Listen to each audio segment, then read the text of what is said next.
প্রিয় দর্শক, আপনারা জানেন যে ছোট্ট একটি শিশু আসিয়া নামের একটি মেয়েকে মাগুরায় নির্মমভাবে ধর্ষণ করা হয়েছে। সেই ধর্ষণের শাস্তির দাবিতে সরকারি বিএম কলেজের ছাত্র দলের পক্ষ থেকে র্যালি ও মানববন্ধন কর্মসূচি পালন করেছে।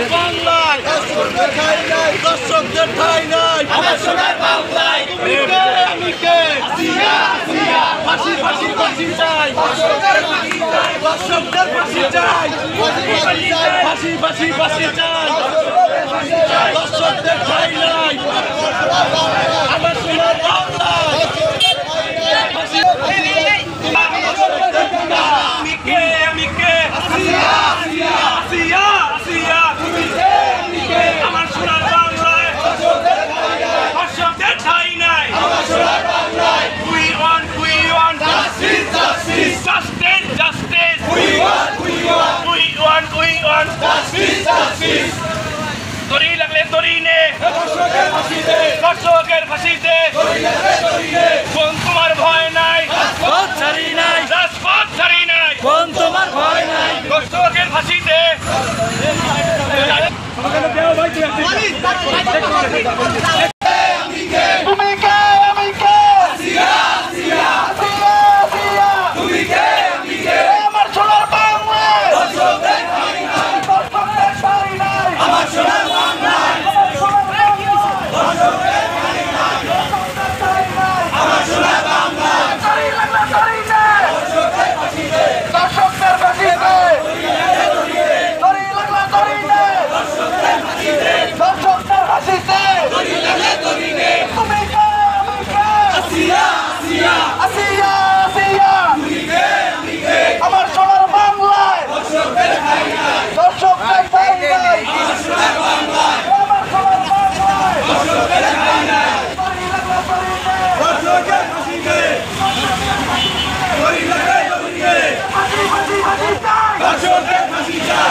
কেন্দ্র ঘোষিত আজকের প্রোগ্রামে এই মুহূর্তে আপনাদের মাঝে সংক্ষিপ্ত বক্তব্য প্রদান করবেন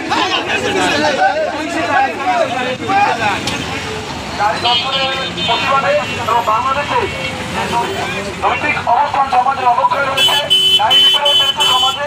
এবং আমরা দেখলাম যে কিছুদিন আগে মাগুরায় আমাদের ছোট বোন আসিয়া, সে ফুটফুটে একটা ছোট বোন, সে ধর্ষণের শিকার হয়েছে।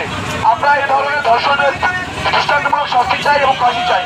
এবং আমরা একই সাথে বলতে চাই যে এই ধরনের ধর্ষকদের যে বিচার প্রক্রিয়া, এই প্রক্রিয়া আরো স্বল্প সময়ের মধ্যে শেষ করার জন্য বাংলাদেশে এই যে আইনি জটিলতা, এই কারণে আমরা দেখতে পাই যে ধর্ষকদের বিচার হয় না, এবং বিচার না হওয়া মানে এখানে আরো উস্কানি দেওয়া। এবং বাংলাদেশে যারা ধর্ষক, তারা এখানে উস্কানি পাইছে, তারা ধর্ষণের মতো জঘন্য কাজ করার পরেও তাদের বিচার হয় না। তাই আমরা ধর্ষকদের বিচার চাই। এবং আমরা বলতে চাই, সংক্ষিপ্ত একটা ঘটনা বলে শেষ করি। যখন বিএনপি রাষ্ট্র ক্ষমতায় ছিল, তখন আমরা জানি যে সারা বাংলাদেশে এসিড নিক্ষেপের মতো একটা ভয়ানক ঘটনা সারা বাংলাদেশে ছিল।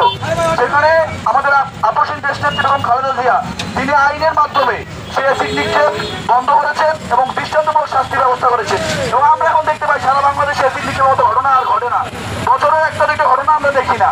তাই আমরা চাই যে ধর্ষকদের বিরুদ্ধেও সে ধরনের শাস্তিমূলক ব্যবস্থা হোক, এবং সর্বোচ্চ 20 থেকে 21 দিনের মধ্যে, 1 মাসের মধ্যে ধর্ষকদের যদি শাস্তির ব্যবস্থা করা হয়, তাহলে এ ধরনের